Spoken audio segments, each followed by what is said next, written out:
हिंदुस्तान समाचार बहुभाषी news agency का मैं कंसल्टिंग एडिटर हूं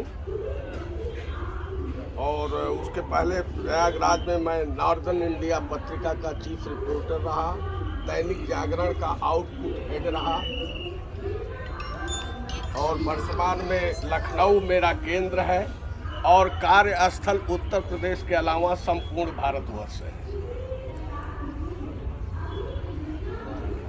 और श्री महाराज जी की कृपा से मेरे पूज्य पिता श्री प्रभुदत्त ब्रह्मचारी जी के परम शिष्य थे और प्रभुदत्त ब्रह्मचारी जी के सानिध्य में मेरे दादाजी ने, पंडित कलापत दुबे ने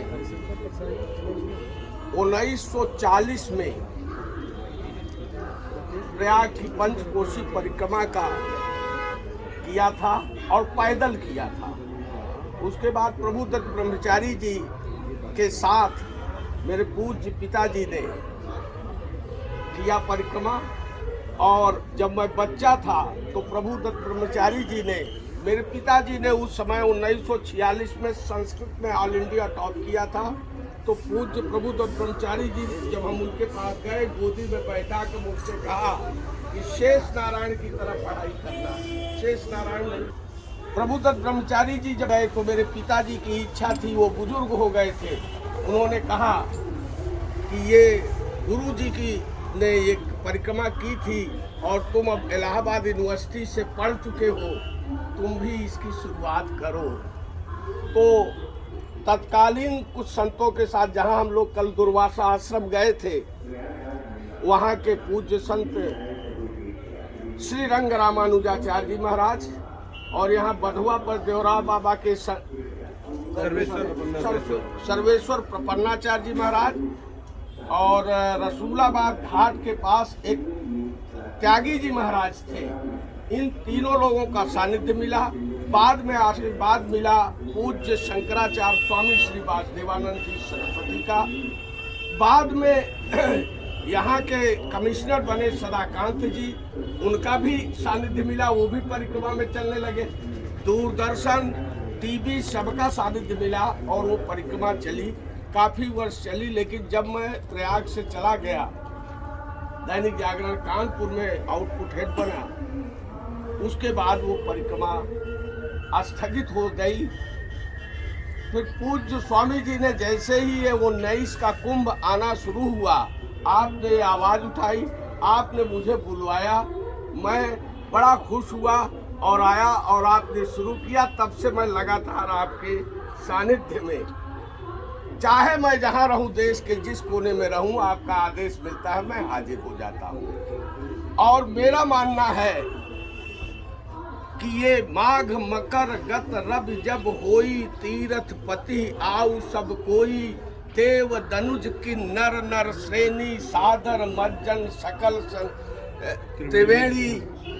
माघ के महीने में आज जो ये सरकारें ये व्यवस्था कर रही हैं, एक जमाना था ये नगर नहीं था, ये तपोभूमि थी और यहाँ के अधिष्ठाता ऋषि महर्षि भरद्वाज जी थे।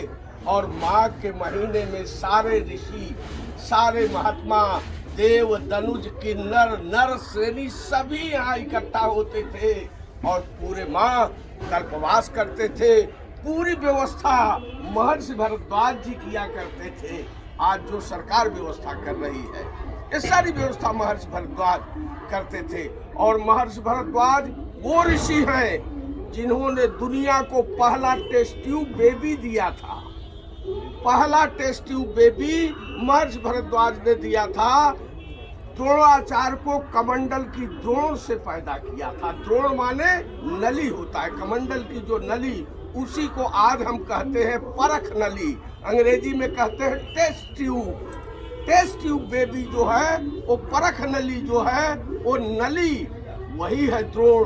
उसी से द्रोणाचार्य को महर्षि भरद्वाज जी ने पैदा किया था। और महर्षि भरद्वाज जी केवल चिकित्सक ही नहीं, वो बहुत बड़े अभियंत्रण के भी ज्ञाता थे और विश्व का पहला विमान महर्षि भारद्वाज ने दिया था। उनके विमान की वो अभियांत्रिकी पुस्तक आज भी मौजूद है संपूर्णानंद विश्वविद्यालय में।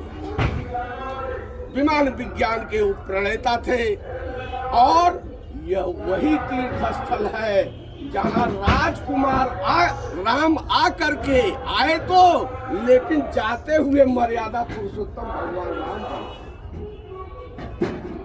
राजकुमार राम को मर्यादा पुरुषोत्तम राम बनाने वाला यही प्रयाग है, जहाँ यहाँ का जो प्रवेश द्वार है श्रृंगेरपुर, वहाँ जब राम पहुँचते हैं तो केवट को गले लगाकर सामाजिक समरसता का संदेश भी देते हैं।